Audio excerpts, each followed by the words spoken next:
Welcome to Donmar TV News Channel.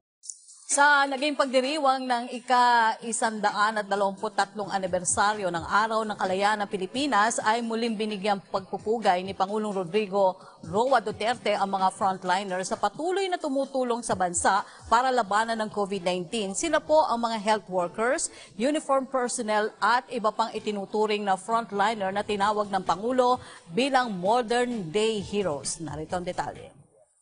As we commemorate this Independence Day, let us honor our modern-day heroes, our healthcare workers, law enforcement officers, and other frontliners who have been instrumental in our fight against COVID-19 pandemic.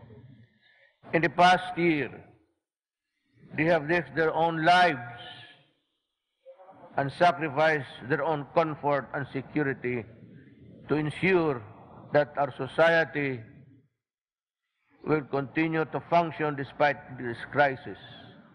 Marami pong salamat sa inyong pagmalasakit at serbisyo. Kasabay ng paggunita sa kabayanihan ng mga Pinoy sa ika-123 anibersaryo ng pagdedeklara ng kalayaan ng Pilipinas, kaisa ni Pangulo Rodrigo Duterte si Senador Christopher Bongo sa pagkilala sa kabayanihan at sakripisyo ng mga medical frontliners sa laban kontra COVID-19.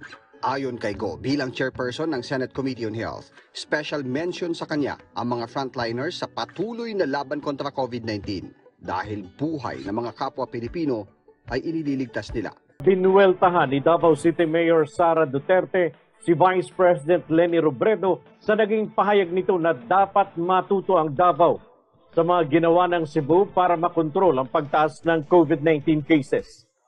Ayon kay Mayor Duterte, hindi dapat nagkukomento si Robredo sa Davao dahil hindi naman ito alam ang nangyayari doon. Sa pahayag ni Robredo, sinabi nito na dapat tingnan ng Davao ang Cebu na nakipagtulungan sa pribadong sektor at ang aktibong presensya ng medical community kung kaya napagtagumpayan ang pagsugpo ng paglaganap ng COVID-19. Ayon kay Mayor Sara, hindi alam ni Robredo ang sakripisyo ng medical community sa Davao City na tahimik at walang pagod na nagtatrabaho para magligtas ng mabuhay simula pa noong Marso ng nakaraang taon. Sinabihan rin ng alkalde ang Vice Presidente na iwasan ang paggamit sa COVID-19 surge sa Davao sa pamumulitika. Tiyak aniyang may tamang panahon ang pambabatikos lalo na kung magdideklara si Robredo na tatakbong Pangulo ng bansa. Violation of election laws na ang isang bayan. Ito ang inihayag ni Strat Search Foundation Executive Director at Political Analyst Professor Clarita Carlos tapos nag-anunsyo ang naturang partido ng kanilang kandidato bago pa man ang filing of candidacy. We're going to be strict about it. Meron na silang violation of election laws. Kasi when you announce candidates in advance even of the filing of their certificate of candidacy, that is part of the election process already. Huwag na tayo magpanggap na hindi siya part ng election process, di ba? Kasi dapat mag-announce ka during the regular legal campaign period, which is, ewan ko kung kailan pa yun, December pa ata mag-uumpisa o January. Mapapatid na Oktubre pa ang filing of candidacy at binigyang diin ni Professor Carlos na hindi pa rin agad nakakapagkampanya ang isang kandidato sa mga panahong ito. Ayon sa Professor, 70 araw pa bago ang election date, maaring isagawa ang pangangampanya. Pinabulaanan pa ni Professor Carlos ang payag ng Commission on Elections na wala silang kontrol dito hanggat hindi pa naghahain ng Certificate of Candidacy ang isang individual. Isingit lang kami sa inyong napaka-importanting mga oras. Ano bang basa mo dito sa nangyari? Hindi ko alam kung sila ba yung nag-survey, nag-appoint, pero naglabas ng mga pangalan ng 6 yata o 8 presidential personalities. Pero ang nakakalungkot, parang majority doon sa nabanggit, ayaw daw nila. Kaya hindi ko maintindihan kung survey ba ito, ina-appoint ba nila o paano. Anong basa mo sa nangyaring yan?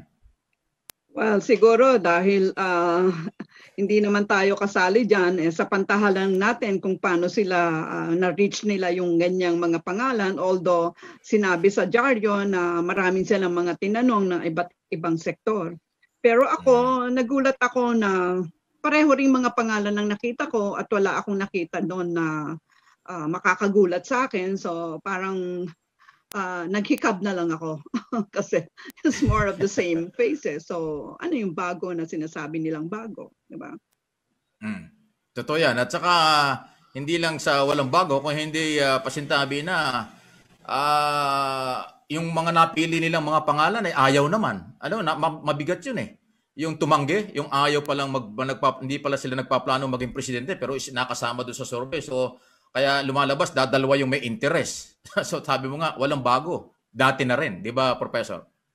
Yeah, parang may pagkaburara yung ginawa nila considering na ang tagal-tagal na nila nagpe-prepare, no? At siguro, isang punto lang na actually, if you're going to be strict about it, meron na silang violation of election laws. Kasi when you announce candidates in advance even of the filing of their certificate of candidacy, that is part of the election process already. Huwag na tayo magpanggap na hindi siya part ng election process, di ba? So, may violation na yun, the fact na nag-announce ka. Kasi dapat mag-announce ka during the regular legal campaign period, which is, ewan ko kung kailan pa yun, December pa ata mag-uumpisa o January 2022. Hindi, o kaya after filing ng certificate of candidacy, pwede ka na mag-declare niyan kasi nag-file ka na. Pero ngayon wala pa talaga, di ba, Professor? Yeah, magpa-file lang naman ang first week of October. That's 100 days from now. And after that, hindi pa sila pwede mag-campaign, di ba? Kasi yung campaign will happen 90 days before May 9 and 30 days ata for the local executives. Ano nangyari kahapon? Kahapon in-announce ng grupo ng, ano ba tong grupo mga puki ng inanto? Anong nangyari? Kahapon in-announce kung sino yung mga kandidato, sino yung kanilang mga nomination, ano ang nangyari? Nagtatanong po kami. Anong nangyari? Bakit nag-urungan ang mga kandidato ninyo? Bakit biglang umurong ang mga kandidato ninyo? Sino-sino mga kandidato nyo? Na pinangalanan. Nandito sa inquiry to. Tangina, English na naman ito. Nagbabasa tayo ng English parate. Ay, take note bago po yan, everyday nagbabasa po ako ng Inquirer, Nagbabasa po ako ng Inquirer. Sino-sino ang mga kandidato ninyo? 1, 2, 3, 4, 5, 6, 7. 7 na mukha ang nandirito. Yan, sa Inquirer. 7 na kandidato. Bakit nangyari?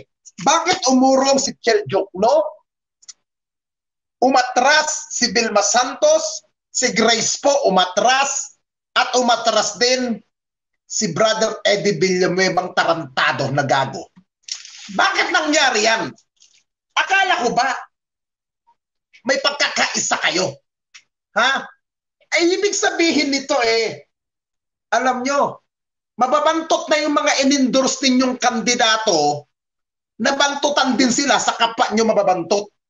Bakit? Di ibig sabihin nito, wala din silang tiwala sa inyong rekomendasyon. Alam nila na mga malas kayong nilala na grupong, ano ba tong grupong to? Wansambayag. Kasi alam nyo kung talagang gusto ng mga kandidato na kayo ang mag-endorse, bakit umurong si Vilma Santos? Bakit umatras? Ito, tamang sinabi nito. Tapat na manluloko, isang bayan ng mga gago. Tama ka, Jodan Normadia. Oo, tama ka dyan.